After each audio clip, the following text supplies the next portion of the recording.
It's almost the end of the year, so I thought what better way to round out 2021 by listing my top 5 Irish whiskies of 2021.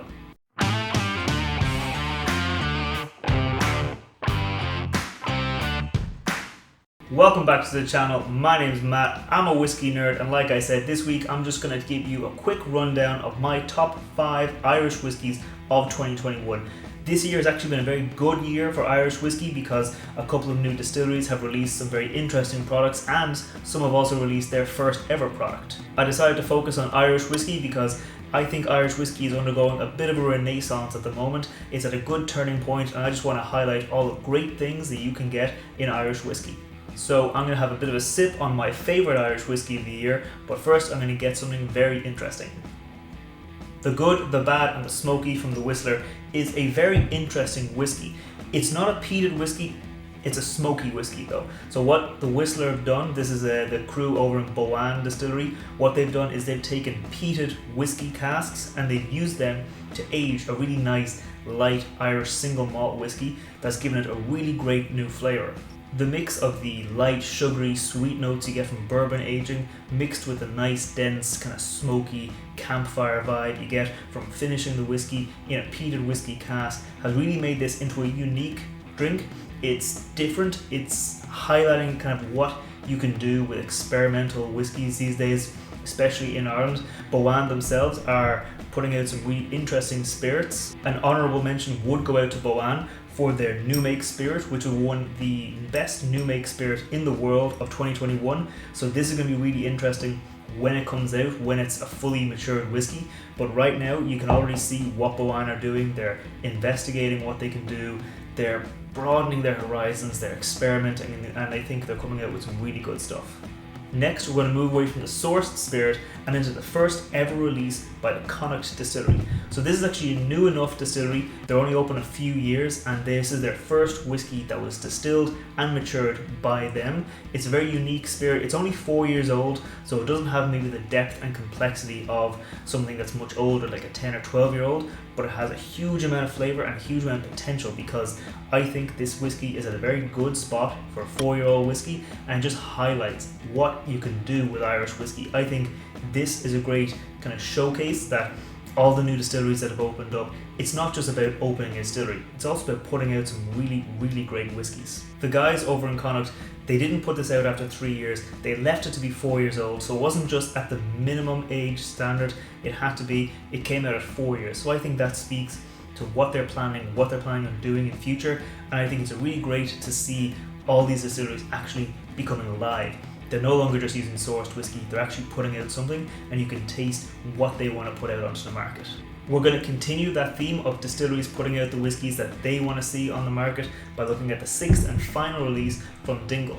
So this is a bit of an experimental series. It's their 6th in their experimental kind of small batch releases. It was matured entirely in port and it occupies a bit of an interesting position in Dingle's kind of family of whiskies because earlier on this year they also released their first core single malt. So that core single malt is going to be on the market forever. It's going to be a product that they just keep releasing constantly, whereas this was more of a limited edition and it was kind of a farewell to their small batch origins because now they got to the scale that they can release big batches of whiskey. This whiskey was matured entirely in tawny port casks, which gave it great notes of kind of marmalade, orange, of red berries, of juicy kind of sweetness mixed with a bit of cocoa, a bit of darkness to it. So it was a really interesting whiskey and it was a bit of an experiment because they weren't able to really blend it with anything else. It was just entirely in tawny port casks. If you don't like port finished whiskey, you weren't going to like this, but because they kind of went all in on it, I think it came out really well. I am a fan of a port finished whiskey, so I'm definitely a fan of a port aged whiskey. And I decided to include this in the lineup rather than their core single malt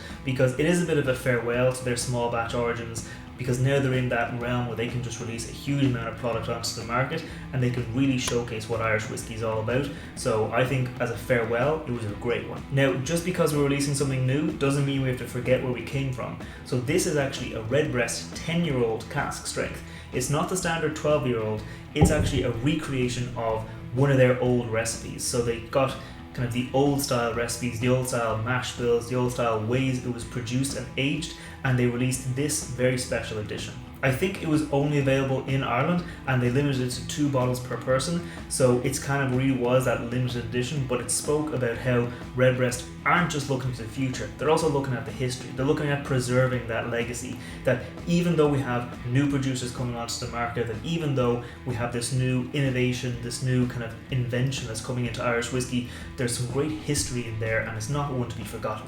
This is a whiskey that leans into that kind of sherry finishing that would have been evident in Irish whiskies from history. So while yes, it's very interesting to look forward in time and see where Irish whiskey can go, it's also really interesting to see where Irish whiskey has come from, and that's why I've included it in the lineup. And we're going to finish this off by talking about my favourite whiskey from 2021, Blue Spot. Now, you might say that technically, yes, this whiskey did come out in November of 2020, but that was only its first release and it was a very small, limited edition release. It got its main release, I think, in February of 2021, so it is, in my opinion, a 2021 whiskey. Blue Spot is kind of a combination of all the great things I really enjoyed about the other whiskies in the lineup, because this is not really a recreation of that old recipe they had for Blue Spot back in the day. It's almost like a reinvention. It's a cask strength 7-year-old single pot still that was aged in bourbon, sherry and Madeira wine casks, so it really does lean into the kind of floral sweetness of Irish whiskey, but also then brings in the spiciness, the fruitiness of a kind of a Madeira wine finish. The nose has got classic vanilla, pot still spices, accentuated with a bit of pineapple or kiwi, that kind of nice juiciness in there. The taste brings with it kind of stewed apple, baked apple, really nice kind of caramel apple sweetness, with also those classic really dense pot still spices that you only get with a cask strength pot still whiskey. And then on the finish, it has nice nuttiness with some sweetness and spice lingering on. This is a great whiskey. Blue Spot is by far my current favourite whiskey. I have been nursing this bottle for a while now because I haven't been able to see it for sale, and anytime it is for sale, it's only in the secondary market and it's maybe 2 or 3 or even 4 times the recommended price. If you can lay your hands on Blue Spot, I definitely tell you to try it out, but if you can lay your hands on any of these bottles, I'd also tell you to check them out. Like I said, Irish whiskey is undergoing a bit of a renaissance, it's undergoing a bit of a resurgence, and there are a lot of great whiskies you can find if you're just willing to go looking for them.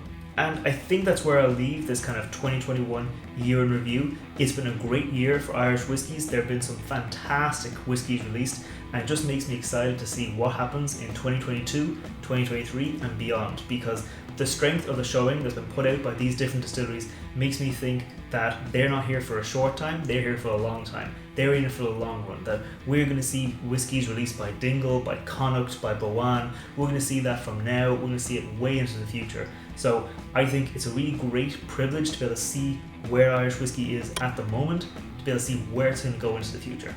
So I'm going to finish this glass of whiskey while I ponder the future, and I will see you next year. Sláinte.